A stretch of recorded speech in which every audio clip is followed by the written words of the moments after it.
Look forward to a forecast of a different kind, this time in English, as you can hear. And my guest is Jason Wright, a long-time friend of mine, now for about 30 years. He's one of the most gifted musicians I know, one of the most fascinating human beings I know, with an incredible life history of ups and downs, and always guided by his passion for music and creation and touching souls.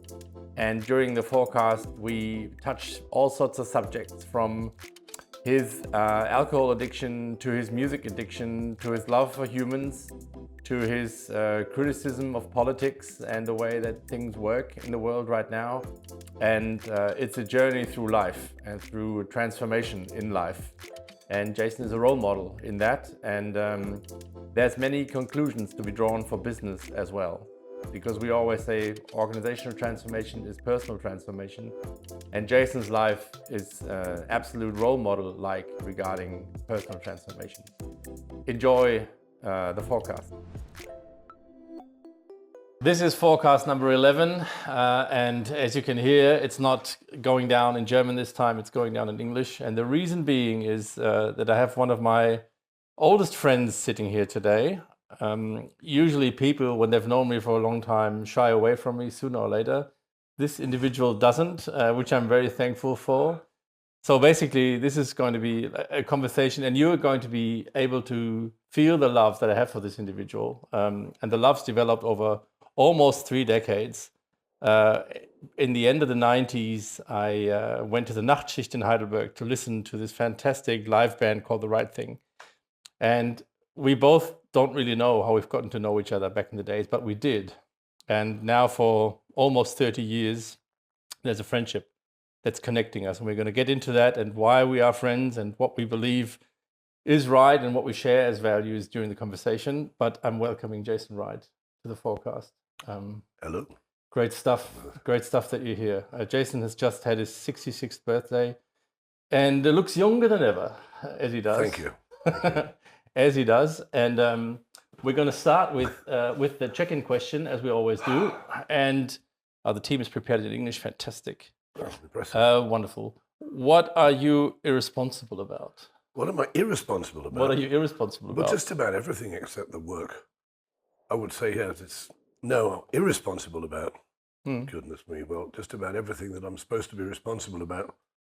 Part of being in this country is that everybody takes everything very seriously, like, taxes and their health and tidying up the house and this sort of thing. And I just can't be bothered with any of that stuff. So I let it all go. And yeah, there are some consequences for that, but so far I don't have any intention of mending my ways. Do you perceive Germany as a very responsible country then? Do I think Germany is responsible? Yeah. Well, compared to most of the other countries in the world, I'm quite impressed with what they managed to understand from the politicians and the things that happen. I mean, I'm quite happy that we have the guys that we do have, instead of certain other countries that I'm glad I don't live in. Yeah. There's probably this sense of irresponsibility that attracts me to you, because you've definitely been somebody that's lived his life according to what he felt was right, as in what he felt attracted himself regarding lust, regarding arts, regarding just stuff that you feel that you want to do. And I think you've lived a very feeling-based life. I mean, you've devoted your entire life to music. You've devoted your entire life to basically orchestrating individuals around music. And that's just something that shapes you. And I think that's something that's kept you on your toes, I guess. Yeah, oh, for sure. I don't think it's irresponsible to follow your star. And I think that there have been a number of times, for me anyway, when I've seen what probably the path of least resistance, or most responsible and most, what's the word? Careful, least amount of risk involved was. But I've wanted to go in another direction. And everybody's saying, oh, I wouldn't do that if I was you. You look where will you be when you're 66? And I was secretly hoping not to be there still at 66, but I'm not quite sure how that happened. I didn't drop dead yet, And when I look back on stuff, I don't remember doing things correctly in my teens and in my 20s and 30s and 40s. I don't remember the days that I went shopping and bought all the right things on a list. You know, I remember the days when something really marvelous happened. And it was usually something I wasn't supposed to be doing with somebody I wasn't supposed to be with in a place I'd not told anybody about. But that's what I remember as the magic moments. You know, and so I would say that if you, I don't know if it's possible in Germany to do what I've done, because to do the things I've done. But in England, there is no right way of doing anything, because there's, you know, that's why we produce people like, you know, Oasis and Monty Python, because there isn't a correct way to be. Yeah. The kids in my school who got everything right, who got the grade A's, went to the good universities, didn't do the things I did as a teenager, they had the problems later on. They were the ones who had the nervous breakdowns and this sort of thing. And I don't think there's anything terrible about trying to be a 16, 17, 18-year-old, and here it's like you've got to study. You need to get your, what is it, your Abitur. No, you don't. When you're 16, 17, 18, you need to get drunk, travel, and get some pussy. That's what you need to do, you know, when you're that age. Couldn't have put it any better, and that really never stops. You should be you should get that throughout your life, really, if you're living a decent life. But you came to Germany in your, what then, 40s, 30s? Well, I've been here 30s. I've been here quite often before, but never for very long. I mean, my typical trip to Germany in the previous life was we'd arrive at an airport, go to a TV show, play a stupid pop song, buy some drugs, stay in a hotel, get back on the plane and go back to England and collect some money. That was my relationship with most countries in the world. I didn't know much about Germany. I didn't want to live in Germany. I wanted to live in France, so I did. Yep. Lived in France for a long time. Wasn't much different, but Germany was happened completely by accident. And it's funny that, really, because I never really considered living here until I found myself, you know, having to. I want a terrible reason to live here, you know. Well, why did you have to? Well, when I met you at the Nachtschicht, I didn't live here. Yeah. In those heady days of the 90s, I didn't live here. I actually lived in London then, and I had all my business in London, and I was coming here to do the shows, and it just got more and more complicated because things were happening like hell in this area, and I was driving back to London to keep up the obligations. So I would finish the show at the Nachtschicht, get in the car, drive to London, and then play in a studio on Tuesday afternoon. And everybody said, "Oh, you look tired." And I thought, if only you knew what's going on. Yeah. And then, as you know, I started bringing people from England over here to play over here, which was also interesting. And that might have been when we met, because I brought Angie Brown over and you knew her. Yes. So that was quite early on in the business. Yep. That would have put you in the dressing room at the Nachtschicht, which was a hellhole, wasn't it? I remember it well. And that was in 97, 98. I was just doing my exam at law school. Yeah, right. And you were like a pilgrim. It was like a pilgrimage for me. Monday night at the Nachtschicht was something that I'd always look forward to, that I'd always indulge in, and that would basically change my view on life as well, because I was very conscientious in studying and just, you know, getting my degree and everything. But being in touch with you and with the entire music industry and all its chaos and havoc and just free life just basically started opening me up to a different world, or just a different vibe, different acumen. And that's why I attribute a lot to who I am today, also to you and everything that happened back in these days. It's a time that I really cherish looking back. It's been a fantastic time. Well, it was insane, wasn't it? Yeah. You know, I mean, that particular... I'm sorry that we couldn't have made that insanity broadcast a bit further, but that's a whole other story. No, it's not, because actually I want to dig into that, because, I mean, what you did back then, as far as musical performance, artistry was concerned, was, to me and to many others, just the best you could imagine. It was some of the best live music I've heard anywhere in the world at any point in time. And for some reason, the commercialization that you were probably hoping for and everybody was hoping for just didn't take place. It kept sort of within this ecosystem Rhein-Neckar and didn't really evolve beyond that. Do you have any reason? Can you explain why that happened or didn't happen? I can explain exactly why that happened, but it isn't very nice. And, well, go on. This is not a nice podcast. This is a subjectivity podcast. You can speak your mind. Yeah, but people are going to watch it and they're going to say, "Do you know what he said about you?" Yeah. Well, you don't have to pinpoint individuals. It's always like a systematic phenomenon. Quite impossible not to, I'm afraid. Try to. But we didn't keep any of the money from that show in Heidelberg, which wasn't the only thing we were doing, but it was a pretty big part of it because it was a huge thing to arrange. I thought if we can do that here, I didn't plan on doing any of this.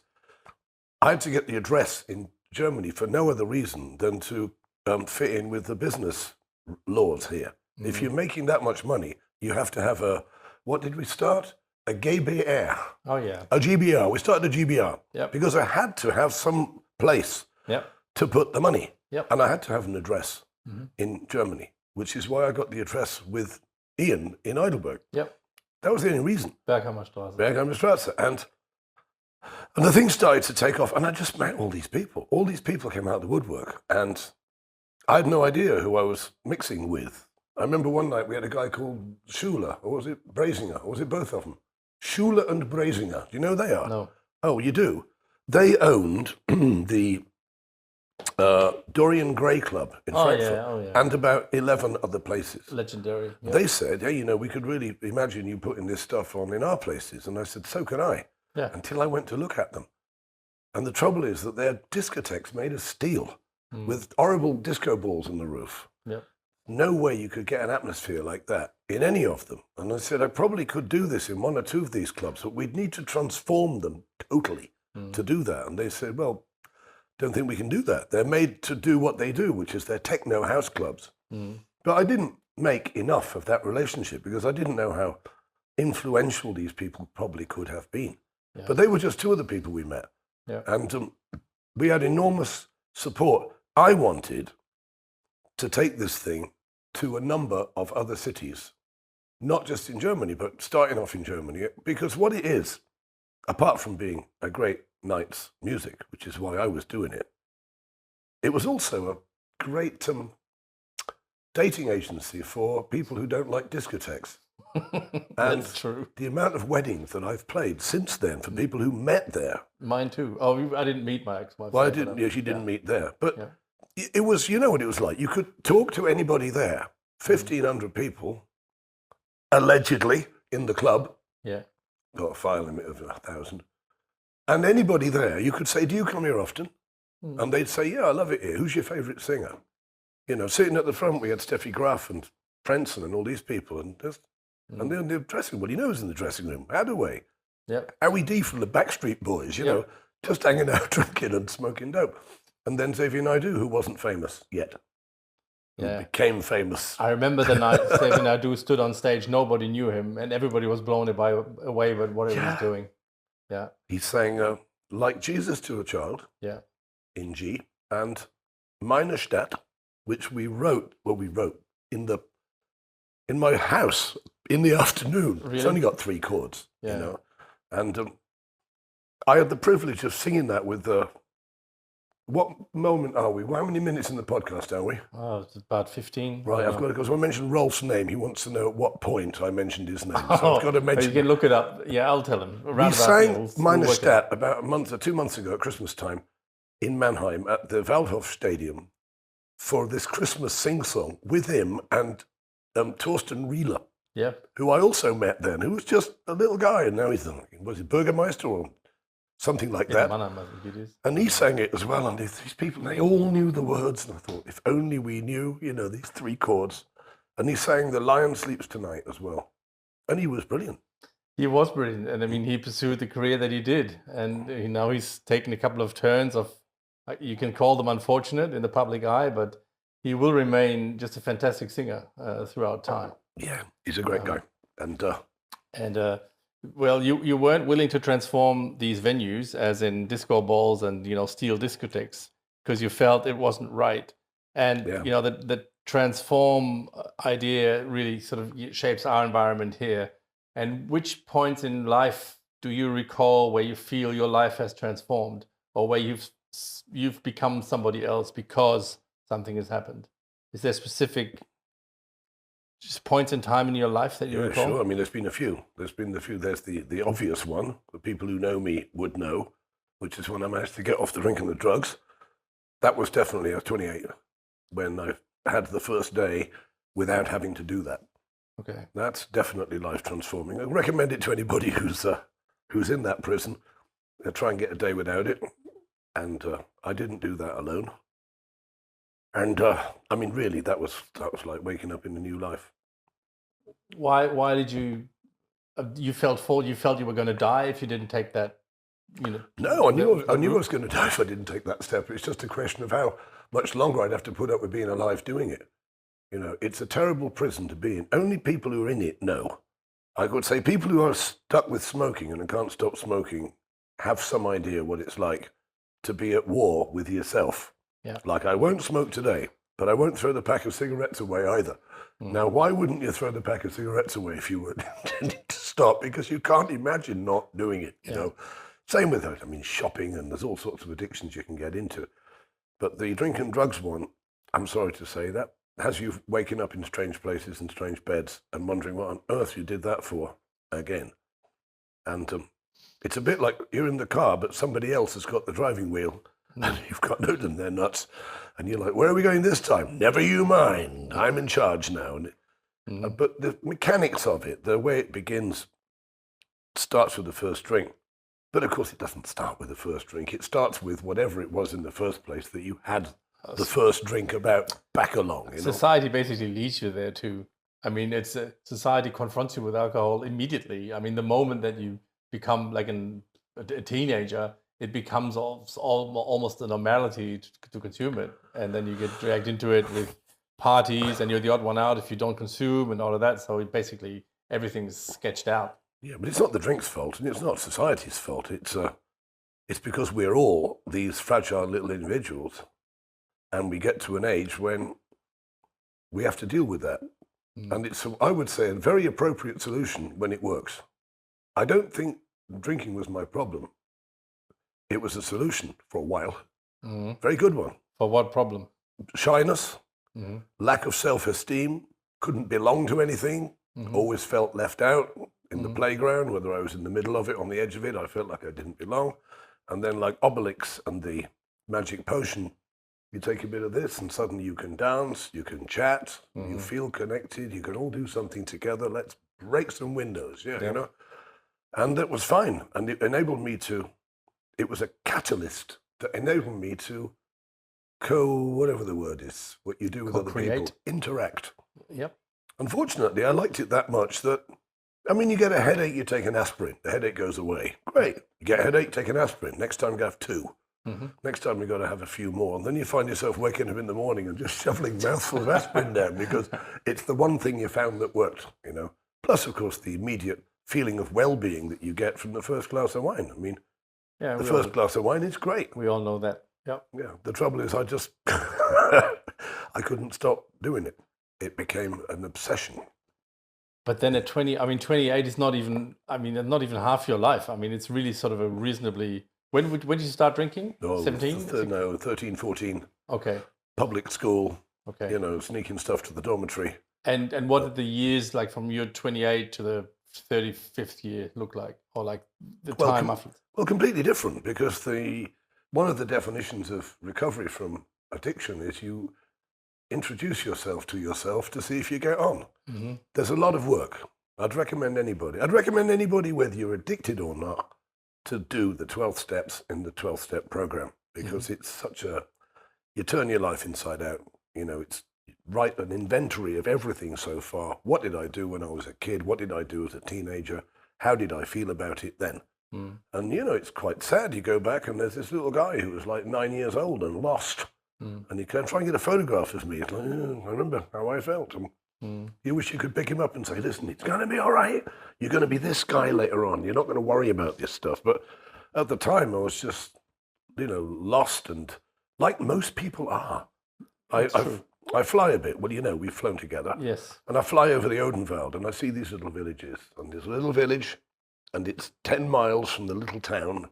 And the little town is 40 miles from the big town, like Aschaffenburg. And the little town would be Erbach. and the little village will be Hinterdumpfing in the middle of nowhere.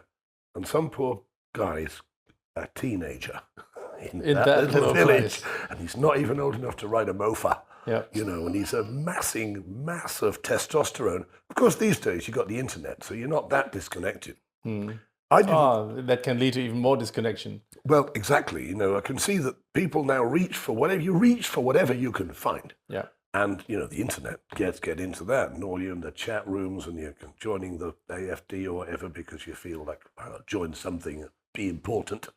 And then, of course, anything, and that's what I mean about it's not the alcohol's fault. Because you go to the little village and you try not to look at the big guys because they'll beat you up. And there's some bloody awful thing going on. And the girls are all in there. I have no idea how you get one of those, And I'm this 16-year-old with no money and I haven't got a car. And then somebody says, well, listen, have a Jägermeister. And you think, wow, well, actually, maybe I can go in there. Maybe I can dance. And that's how it begins. It's not the alcohol's fault. It's not like you shouldn't touch it. It'll kill you. Maybe humans are just designed to make this type of experience before they turn their lives around. Maybe everything just happens via urgency, like in your case, near death. I'm not saying I've lost faith in the human mind to be able to actually consciously lead itself, without tipping into all these pitfalls that are there along the way. But it certainly helps to have had experience like that to truly find oneself. Yeah. But then, beyond 28 and then, the years ongoing, first of all, your entire social life must have changed. Maybe your circle of friends has changed. Maybe or your entire way of leading yourself has changed. And what were like further transformation points in the years following that? What happened in your life? Gosh, since that transformed you? These are great questions. Luckily, I have asked these questions over the years. Well, for a start, the music, and this is going to blow everybody away. I guess will not blow everybody away. No. Is that you see, if you can play music, in my day, which is in the days when you used to have steam trains and barrage balloons and stuff, but we used to play, and if you could play, you had to go to the big city and try and join a band. And then the band would try and get a record deal because nobody could afford to record music. I mean, studios were like the Starship Enterprise, and you couldn't get in. You couldn't pay your own studio time. Although they did start in my day with things like 8-track, 4-track recorders, but even that was a luxury. The 4-track reel-to-reel when I was 18 or 19 years old was the equivalent of about 10 grand today. It's like these cameras. They're very expensive. Yeah. They're not half as expensive as they used to be. A Hasselblad still camera used to be more than a car, And so I did that. And, I did wonder, having been a bit of a virtuoso kid, why the definition of success with playing music is standing on TV with a keyboard strapped around your neck, looking at the camera with the red light on, playing a pop song, Girl, I Love Your Bum, Girl, I Love Your Bum. There you go. Okay, now to the next studio, Girl, I Love Your Bum. And you think, what happened to the playing? Mm-hmm. Didn't I get into this because I wanted to play? That's the first thing that goes out the window is the playing. Yeah. So after getting sober and putting up with Girl, I Love Your Bum for a bit longer, I just woke up one day and I thought, I don't want to do this anymore. I want to play.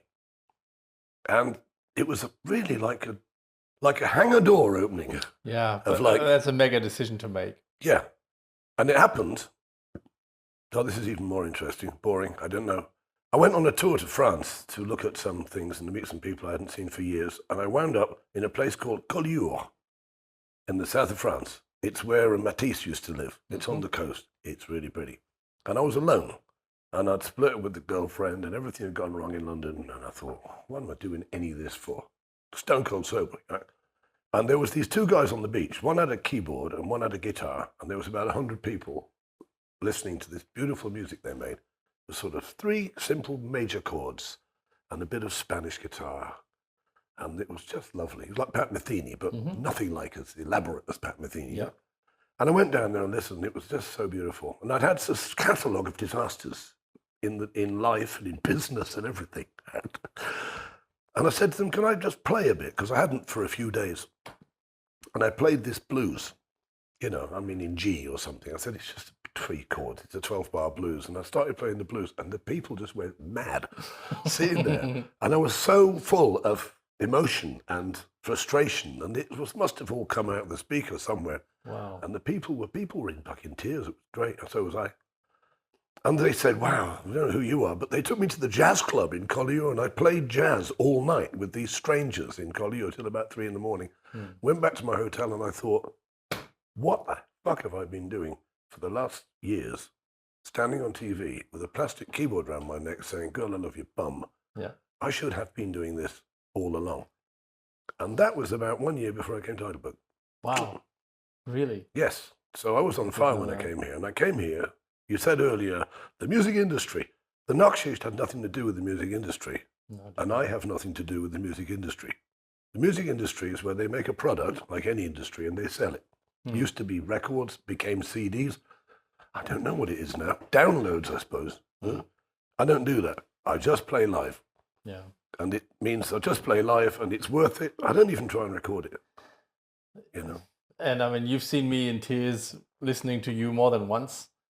And the way that, you know, music affects me, I used to play the piano quite decently. And then I sort of lost it. And now I'm living it through you. And I'm cherishing really every moment that you're giving to people. That's wonderful to hear, and that's why I do it. People say, what do you want people to do? Sometimes when we do a job for a firma, which we do a lot of that, render unto Caesar, and I like it, let's get these people dancing. And we try. Yeah. We don't always succeed, I'm sorry to say, but we do try, or die trying. But there are other gigs and other situations where it really is just about playing the music. And I want to move people. I just want to move people. I don't mean physically. That's the dancing gigs. But, you know, if you ask them, ask a comedian what his job is, Bülent. My job is to make the people in front of me laugh. If I go to a Bülent show, probably won't laugh very much because he's pitched his humor to the most people possible. And most of it I don't find very funny. Yeah. That doesn't mean he's not good at what he does. Yeah. Because did he make them laugh? Yes. Then he was successful. Yeah. If I go and see a horror film, I have to buy the illusion that what I'm looking at is real, that the murder is real, that the detective is real, and you're there like, oh, I wonder who did this. But this just triggers within me that you're probably one that's not made for the masses. You're just one that's, first of all, made for yourself. And if you're making that available to people, there will be an elite crowd that's totally able to follow and that's totally able to connect, which is going to give you a lot back. And the vast mass is just going to say, this is way too complex music. I can't deal with it. I'd like the boom, boom, boom. So I'd rather stay away.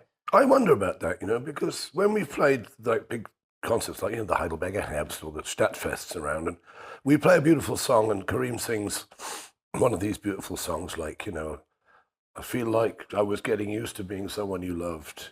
And we have a saxophone solo in the middle, which, of course, isn't on the record. The cover bands would say, well, it doesn't go like that. There isn't a saxophone solo. I say, well, there is now. Yep. Let's do it like Pat Metheny would with a ting-ting-ting hi-hat. Take it all the way down, and he blows his saxophone. And I look out over the crowd, and we are moving them. Yep. Some people are thinking, God, I love my mother. Yep. Some people are thinking, God, I hate my mother. Some people are thinking, I've got to take that trip. Some people are thinking, I've just such a failure. Why doesn't my girlfriend want to talk to me? But the point is, like any abstract art, like Matisse or Mondrian or something, we can't tell them what to feel. We can just put coal on the feeling fire and hope it moves them. You can just deliver authenticity and love. I don't think you need to be a musical cognoscenti to feel something. You can be an ordinary guy from Ludwigshafen who accidentally stumbled across the band at the Stadtfest and you think, oh, I like this. I kind of recognize the song too. It's that zombie song, isn't it? You know, zombie, zombie, but we do it completely different. And they don't have to go, what the fuck? I don't understand this. The instrumental stuff probably goes straight over their heads, but why haven't the singers come on yet? But when we start with the commercial music or the commercially recognizable music, you don't need a degree in musicology to like what we do. No. I just hope it moves them. And if you look at the vibe when you start, this sort of, all right, well, you're a band now, do you think? And by the end, they're like, entertain me. Oh, wow, I am so moved. If we manage that, we've done well. Well, you've managed it with, I think, hundreds of thousands of people, I mean, in your lifetime. Hopefully, yeah. And in that sense, you've lived a very, sensible life, as in, it was full of sense, it was full of purpose. You've made people connect to music, you've made people connect to love. and to the essential questions of life, whether it's the mother, whether it's the trip, whether it's anything. People will feel like some type of essential feeling when they listen to you. And that's, I think that's the greatest gift you can give to the world. I certainly hope so. That doesn't mean that there aren't times on a day off when I'm sitting in Mandy's in front of a, omelette and a pile of French fries, and I think, what on earth have I done with my life? I think we all have these moments. I have these moments too. My way. You've been, a partner in my life for long enough to know that I've been through a lot of failures and through a lot of self-doubt and through a lot of shit. And I think you need to properly reinvent yourself at all times. I mean, I think the big sister of self-esteem is self-doubt, and self-doubt is part of every human life. And if that's not there, you're dead. You feel aloof, and that kills any type of life within you, I feel. I've never heard that. The big sister of, what is it? Self-confidence. Self-esteem. Self-esteem. I just made this up, basically. No, that's great, yeah. Because I'm never happy with what we do. Yeah, I'm never happy with what we do. And you're very much feared for that exact feeling. I mean, your band members, exactly how your band members talk about you behind your back. Sure I do. But you are, in that sense, a real perfectionist who can be very strict on other band members if they don't do what you think is right. Yeah, but in my observation, you've gotten milder as the years went by. Yeah. You've changed there too, but you used to be certainly the devil in disguise on the keyboards. Well, I've had to learn a few things. Like one of my colleagues, she's going out with a thing in a minute, which I really can't get specific about because they haven't done it yet. Okay. And they're having their teething troubles with that thing there. And, she's all like, I've got a feeling this is going to happen.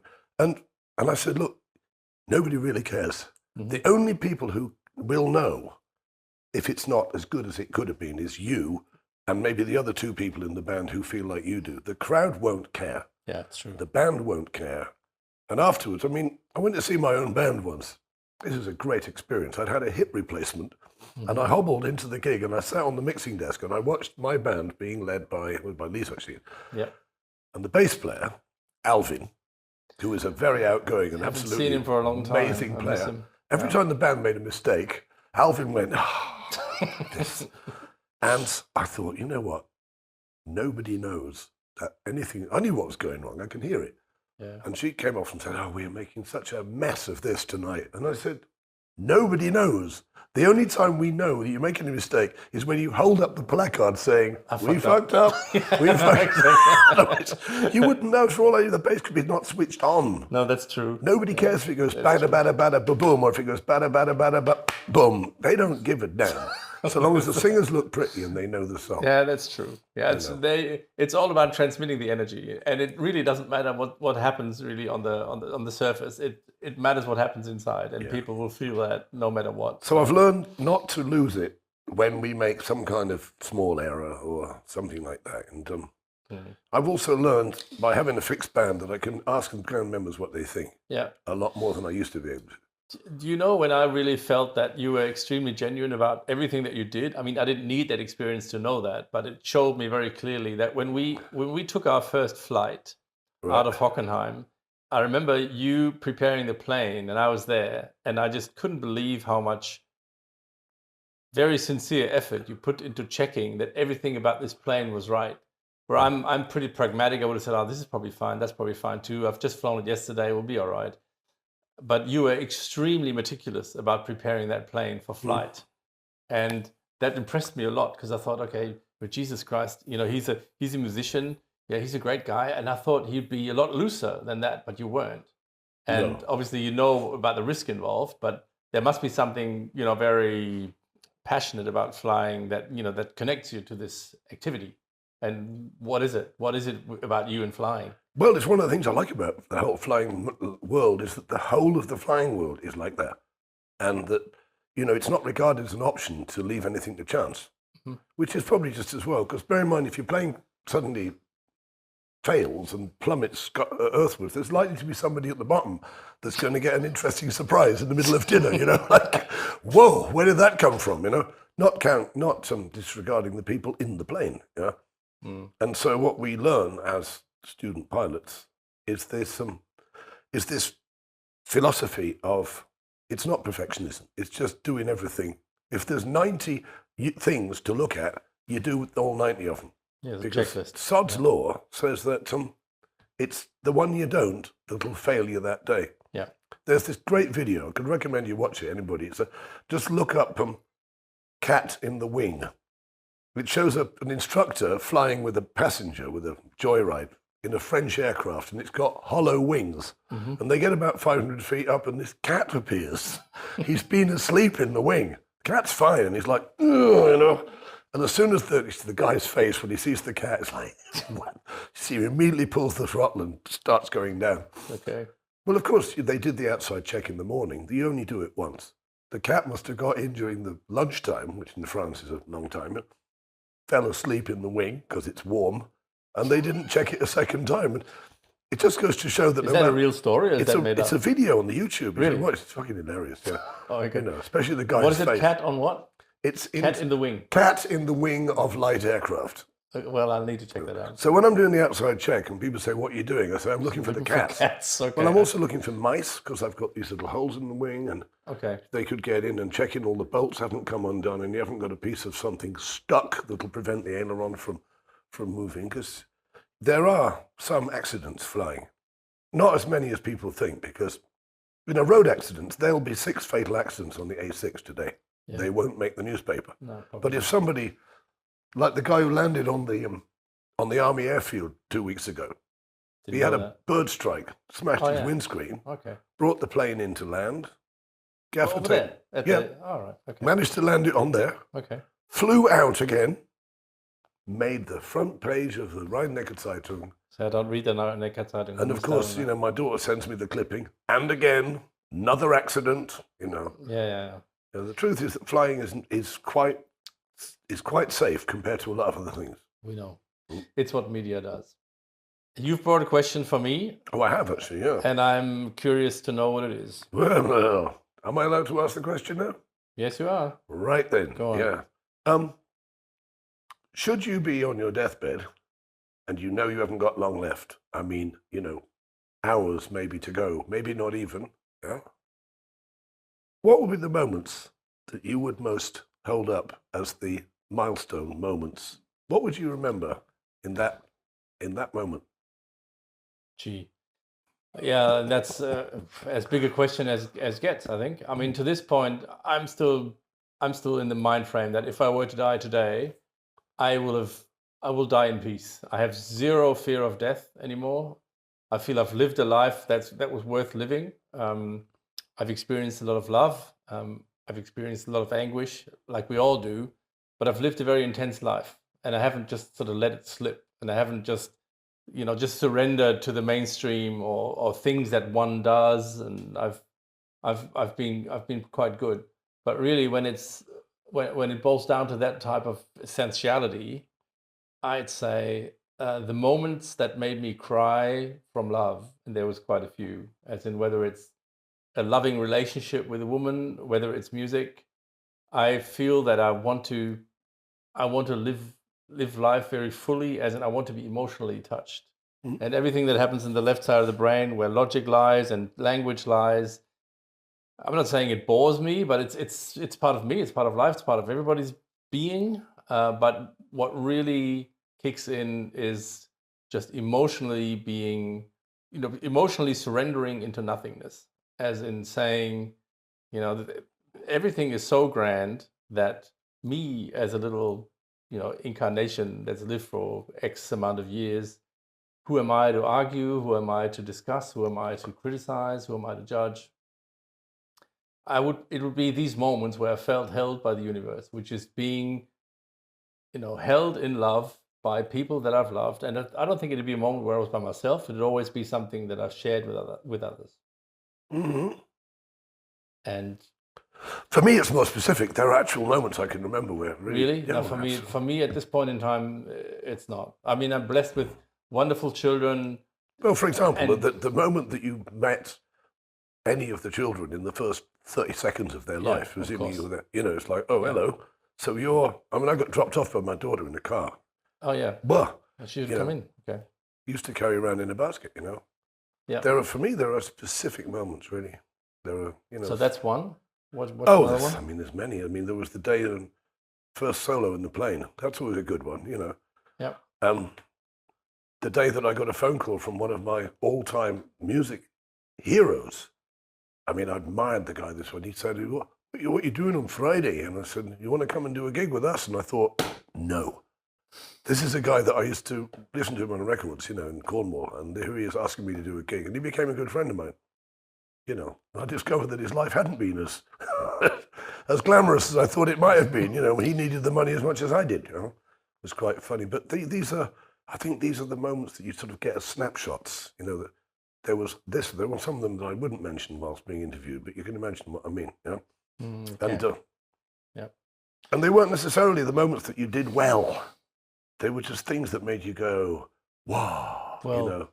And that's exactly why, if I were asked about a list on my dying bed, if I were asked about a list of people that influenced my life, you'd be on it. Ooh. You would very certainly be on it, because I mean, now for 30 odd years, you know, we've been through stuff. I mean, it doesn't matter how often we see each other, but every time I do, I feel just a huge connection to you. I have so much respect for the way that you've led your life, and you've touched me more than once. And it's not only Purple Rain, what you know I love, and I don't always like it when you play and you're looking at me. That's cool.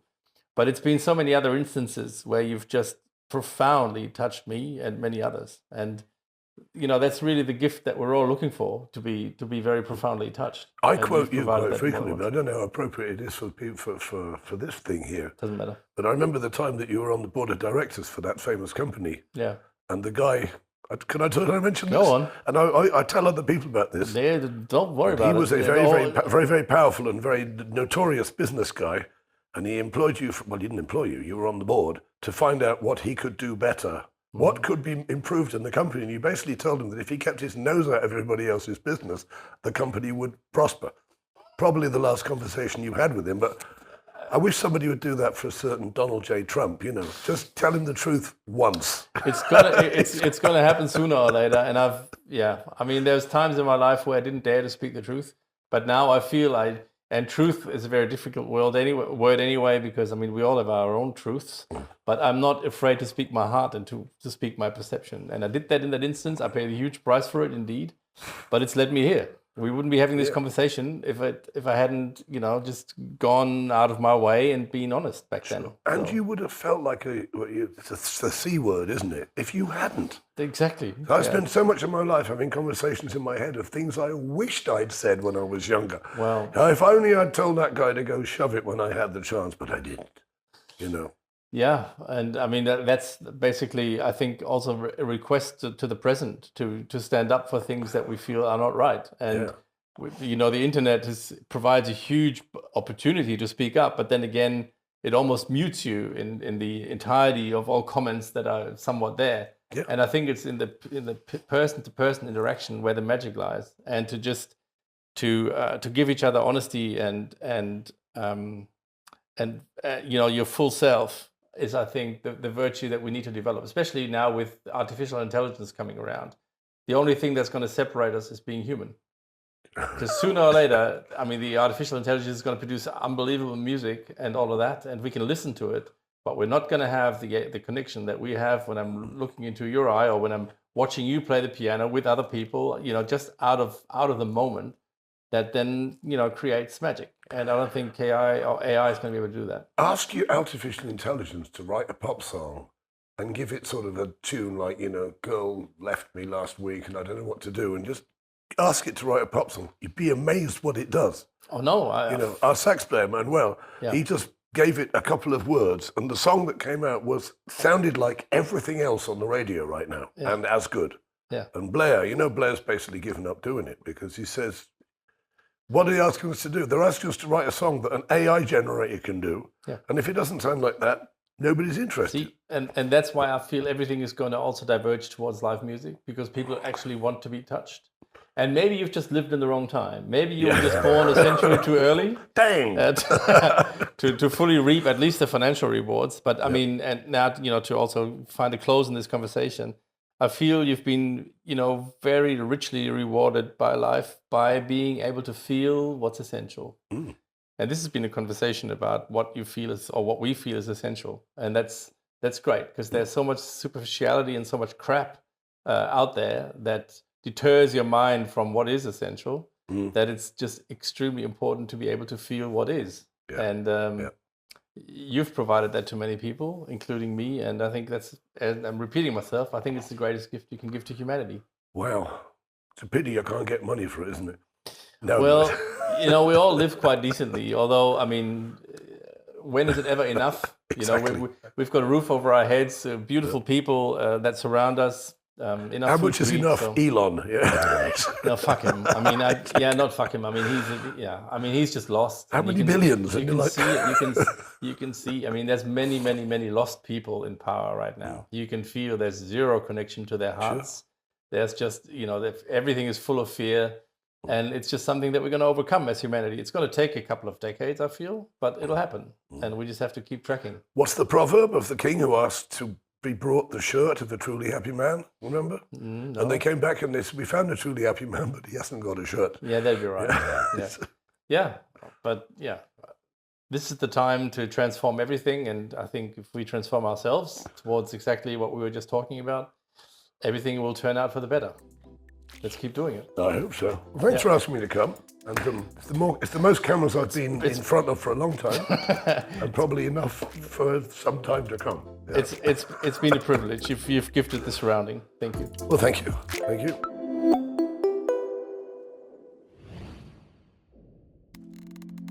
You can cut out all the political stuff and the Trump stuff and. No. That'll be in there. The 4-letter words. And, no, we didn't say cunt. No, I mean, it wasn't easy. The C word, yeah. It wasn't easy, but we didn't say it. I didn't want to. Now in the outtakes it might show, because we do record outtakes. That's the deal I made with myself down on the beach in Collioure. Is I said I'm never going to play stuff that doesn't move me anymore. It was a real moment of insanity in a way, because I just thought, right, it was a bit like God, if there is one, said, listen, will you stop fucking about and do this? I didn't make you to do that. You're supposed to be doing this. And I've never had any money ever since. I mean, I've lived from paycheck to paycheck, except I don't have a paycheck, but it's been great. The mistake was looking at the menu from the right to the left. Think about it. Yeah. Instead of from the left to the right, Yeah. And that changed everything. It was really a moment. I mean, I didn't go to London and just immediately tear up everything I did and start doing something. But then once you've visualized something, doors start opening. It's amazing how doors also start closing. Yeah. Everything in London just went, and suddenly all these things started happening. And I started thinking, I wouldn't mind a bit of this. Next thing you know, I'm doing it. And I think there's this creative visualization stuff that all the Buddhists believe in or whatever. There's something in it, If you start thinking, I think it's just an aura. I mean, it's a matter of energy that you ooze, and you've always oozed that creative and not giving a fuck about much type of energy. That's very attractive to people. Well, if it looks like that, I mean, the music I love to play. You see how I look when I play. Well, you've just I like every tune we play. Got a huge gift. Yeah. Then I go and play in somebody else's band, and I've done that as a keyboard player, replacing sick people, and sometimes I do it for the money. And I'm sitting in the band, and I've got my hands on the top keyboard and my hands on the bottom keyboard, and it's about as exciting as playing a typewriter, and it isn't happening. And I think, God, and they say, what's the matter? I go... Which is exactly what validates the life choices you've made. Yeah. If you feel bad in these situations, you know exactly that you've made the right life choice. Because I couldn't see the point of it.